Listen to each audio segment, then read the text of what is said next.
बहुत स्वागत है आपका। सबसे पहले पवन सर आपके पास, आपने ओवैसी साहब को सुना, आपने बदरुद्दीन जी को सुना, वो कह रहे हैं ये तो टारगेट करने वाली बात है, और जो नॉन एडेड मदरसा है, प्राइवेट मदरसा है, वो आपसे पैसा नहीं मांगता है। तो जब वो पैसा नहीं मांगता, ग्रांट नहीं मांगता, कुछ नहीं मांगता, तो आप उसका सर्वे क्यों कराना चाहते हैं? पवन सर देखिए, यहां पर मैं कुछ फैक्ट्स की तरफ कहना चाहूंगा कि उन्होंने फैक्ट्स को तोड़ने मरोड़ने की कोशिश की।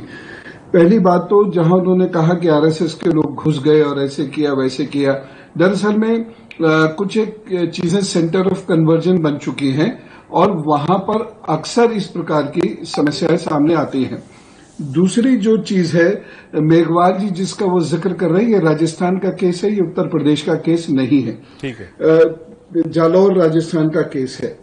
तीसरी बात, वो जो जिस बात को कह रहे हैं, देखिए असम में कुछ मदरसों के टीचर्स का सीधा सीधा रोल मिला है आतंकवादी गतिविधियों में, तो उनकी बात हो रही है। अब मैं कहना चाहूंगा कि वो ये कहते हैं कि मदरसे सरकार से पैसा नहीं लेते। 560 मदरसे उत्तर प्रदेश के अंदर ऐसे हैं जो सरकार से फंडेड है।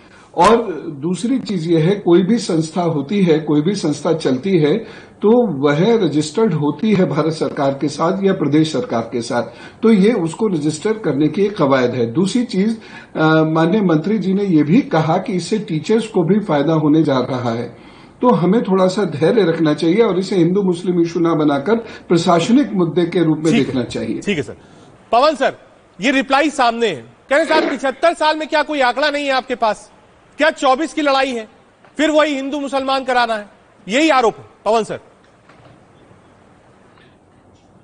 देखिए, पहली बात यह है कि आंकड़े पहले भी थे और ये जो अभी सर्वे हो रहा है, ये तब का सर्वे, इसकी शुरुआत तब से हुई थी जब योगीनाथ जी की सरकार नहीं थी। दूसरी बात जो मैं आपको कहना चाहूंगा वो ये है कि जहां भी पब्लिक मनी इन्वॉल्व होता है, चाहे वो मैं अपनी मर्जी से दान दूं या ज़कात दें आम, लेकिन जहां भी पब्लिक फंड इन्वॉल्व होता है, सरकार उसका हिसाब किताब रखती है। अच्छा, हर मंदिर, हर आश्रम, हर ट्रस्ट सरकार के इसमें आता है। और तीसरी चीज जो ये है कि अगर आप 560 लोग जो है, 560 मदरसे जो है उत्तर प्रदेश में सरकार से फंड लेते हैं, तो एक मिनट, मेरी बात नहीं हुई पूरी। 560 एक बार 560 मदरसे लेते हैं तो उनका सर्वे तो होगा, और जो भी पब्लिक फंड से चल रही है संस्थाएं, जिस भी तरीके से चल रही हैं, सरकार सबका सर्वे करेगी और करना चाहिए भी, कोई भी संस्था हो सर। सिन्हा जी, मैं आपसे पूछना चाह रहा एक सवाल, अगर आप बता दे तो, क्या शिशु मंदिर की जांच होगी? क्या उनका सर्वे होगा? आरएसएस की शाखाओं में जो शाखाएं लगती हैं लाखों की तादाद में, क्या उनका सर्वे होगा? जी, और उसको प्रोफेसर प्रवेश साहब भी बहुत और भी अच्छे से बता सकते हैं, लेकिन जहां तक मेरी मालूमात है, उनका भी सर्वे होता है और उनको भी उनका भी सर्वे होता है। और बिल्कुल मैं मन से कह रहा हूँ, मैं मन से कह रहा हूँ आपसे जी। ये एक बड़ा सवाल है, और जो अगला पक्ष पूछ रहा है, कौन से एक मिनट रुकेगा, तारिक अहमद लहरी साहब को जोड़ ले। लहरी साहब, बात यूपी की नहीं है। आप देखिए, जो मदरसे आसाम में थे वो गलत गतिविधियों में पाए गए, वहां पर बुलडोजर चलाया गया। कहा साहब ये एंटी नेशनल एक्टिविटीज मिली, सुनिए, बुलडोजर चला दिया गया। क्या हेलो, आ रहा हूं, अंग्रेज जी आ रहा हूं आपके पास। तारिक अहमद जी, तो अगर सर्वे हो रहा है तो इसमें परेशानी क्या है? देखिए, आसाम में जो मदरसों की बात है, आसाम में जिन मदरसों की बात की जा रही है और जो 4 मदरसे वहां पे गिराए गए हैं, तो हेमंत बिश्वास वहां के मुख्यमंत्री हैं, उनको यूडीएफ से अजली दुश्मनी है। यूडीएफ से अजली दुश्मनी के तहत उन्होंने मदरसे गिरवाए हैं, बाकी और कोई बात नहीं है। वहां कोई आतंकवादी गतिविधि नहीं हुई, कहीं कुछ नहीं हुआ, कोई प्रमाण नहीं मिला, कोई सबूत नहीं मिले, ना कोई आतंकवादी गतिविधियों की बात है, कहीं कोई बात नहीं है। सिर्फ वो हेमंत बिश्वास को यूडीएफ से अजली दुश्मनी निभाना है और वो इंतकामी जज्बे के तहत वहां पे काम कर रहे हैं। और पूरा उत्तर प्रदेश देख लीजिए, पूरे उत्तर प्रदेश में किसी एक मदरसे को बुलडोजर से नहीं गिराया गया और यहाँ कोई एक आतंकवादी गतिविधि नहीं मिली। सिर्फ आसम ही में ऐसा क्यों हुआ और उत्तर प्रदेश में ऐसा कौन सा रिप्लाई? ये दोनों जगह फर्क है। क्या आपसी राजनीति के लिए ये काम हो रहा है? क्या 24 के लिए ये काम हो रहा है? आरोप तो यही है। कहा साहब आप पहले सर्वे कर लेंगे, उसके बाद परेशान करेंगे और उसी में फिर वोट बैंक की राजनीति शुरू हो जाएगी। पवन सर, देखिए यहां पर ये बड़ा सीधी सी बात है, ये कोई आर्ग्यूमेंट भी नहीं होता कि अगर उत्तर प्रदेश में कोई चीज नहीं मिली है तो असम में भी नहीं मिल सकती, ऐसा कुछ नहीं है। अमिताभ सिन्हा जी का जो वहां पर बेरपेट डिस्ट्रिक्ट के जो एसपी है उनका स्टेटमेंट आप पढ़ सकते हैं, एएनआई की न्यूज आप पढ़ सकते हैं। आपके पास क्या ऐसे एविडेंसेस हैं जिसके बेसिस पर आप कह सकते हैं कि जो लोग पकड़े गए हैं उनका अलकायदा से कोई संबंध नहीं था, एबीटी से कोई संबंध नहीं था, उनके टेरर लिंक्स बाकायदा मिले हैं और किसी को कोई पॉलिटिकल विक्टिम बनाने की यहां कोशिश नहीं की गई है। लिंक्स मिले हैं और लिंक्स मिलने के बाद कार्रवाई की गई है। दूसरी चीज यह है जो हम सब लोगों को बहुत ध्यान से सोचनी और समझनी चाहिए कि कहीं से भी फंड्स आ रहे हैं और खासतौर से जो विदेश से फंड्स आ रहे हैं उसमें हम लोगों को जो है एक्शन लेना चाहिए। कोई भी हो वो चाहे एक्शन लेना चाहिए। सरकार की ये ड्यूटी बनती है कि अब जैसे एक बिहार का केस था, बिहार का केस इस तरीके से था कि वो सरकार को बताए बिना विदेश से फंड ले रहे थे, क्या मंशा थी और वो फंड यूज कहां हो रहा है कि सरकार को ये जानने का पूरा हक है। और जब ये हर मंदिर, हर धार्मिक ट्रस्ट, हिंदू धार्मिक ट्रस्ट से जाना जाता है तो और मदरसों से जाना जा रहा है तो इसमें परेशानी की क्या बात है। और उसको कहीं हिंदू मुस्लिम एंगल दिया ही नहीं जा रहा है, वो तो यहां पर बैठ के कोशिश की जा रही है। प्रशासन ने कहीं भी इसको हिंदू मुस्लिम एंगल नहीं दिया है। और आरएसएस पे जिस तरीके से आप बात कर रहे हैं उसका सबूत सामने होना चाहिए, तब तो आप ऐसी उंगली उठाइए, उंगली उठाने की कोई जरूरत नहीं है। देखिए, जो फंड की बात है, गवर्नमेंट ऑफ इंडिया ने एफसीआरए का कानून रखा है।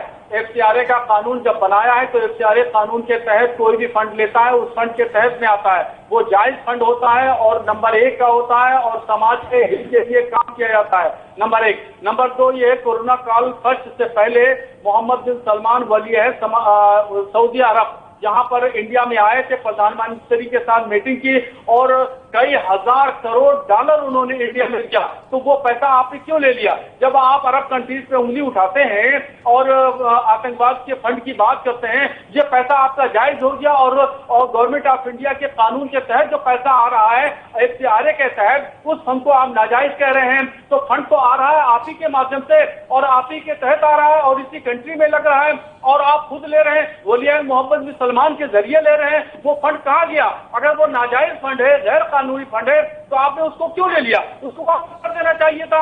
और जहां तक हिंदुस्तान की बात है, हिंदुस्तान दारुस्सलाम की बात है, तो हमारे उलमाए किराम ने हिंदुस्तान को दारुस्सलाम का दर्जा दिया, यानी सलामती वाला मुल्क। हिंदुस्तान हमारा सलामती वाला मुल्क है, इसमें जो है वो जिहाद जायज नहीं, जिहाद की गतिविधियां करना जायज नहीं। ये तमाम हमारे उलमाए किराम ने फतवा दिया है और ये फतवे तमाम किताबों में, सोशल मीडिया में, नेट पे तमाम जगह मौजूद है। इसको पढ़ा जा सकता है, देखा जा सकता है। ये इस तरीके से इल्जाम लगाना मुसलमानों पे गलत है और मदरसों पे इल्जाम लगाना गलत है।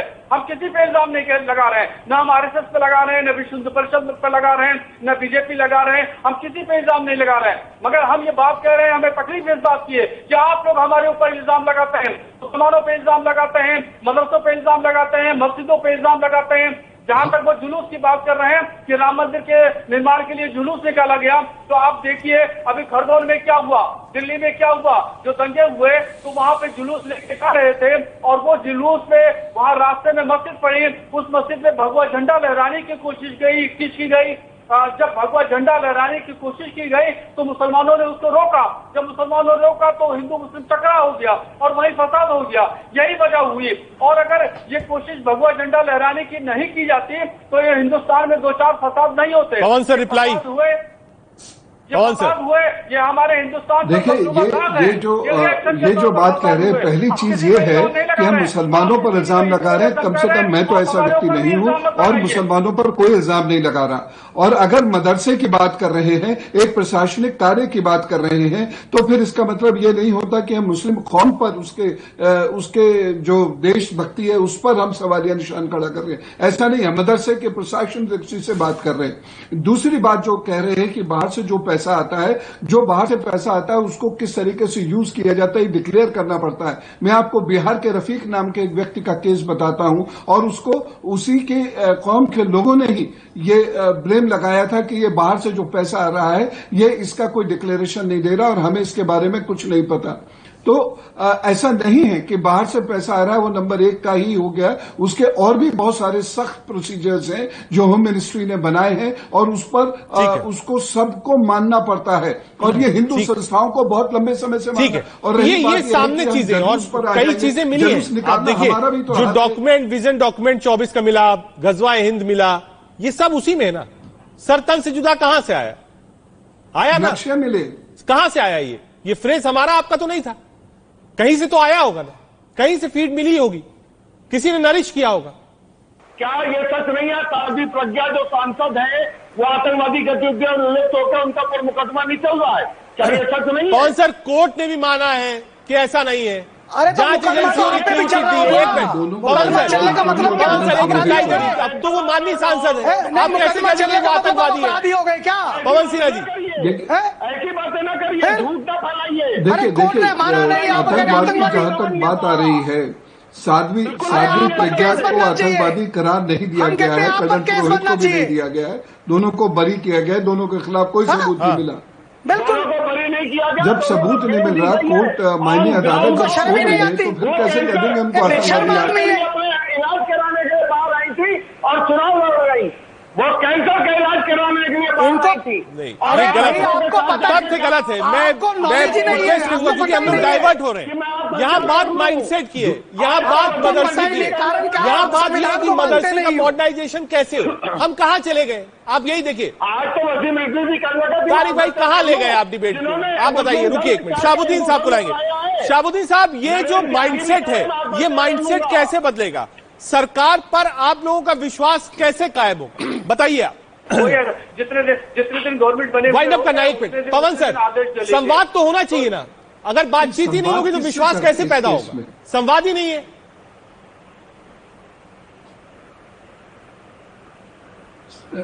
संवाद किससे करना चाहिए ये भी पूछिए रजा साहब को कि ये बताएं कि संवाद किससे करते, क्या पूरे वक्फ बोर्ड से करते या पर्सनल लॉ बोर्ड से करते, किससे संवाद करते?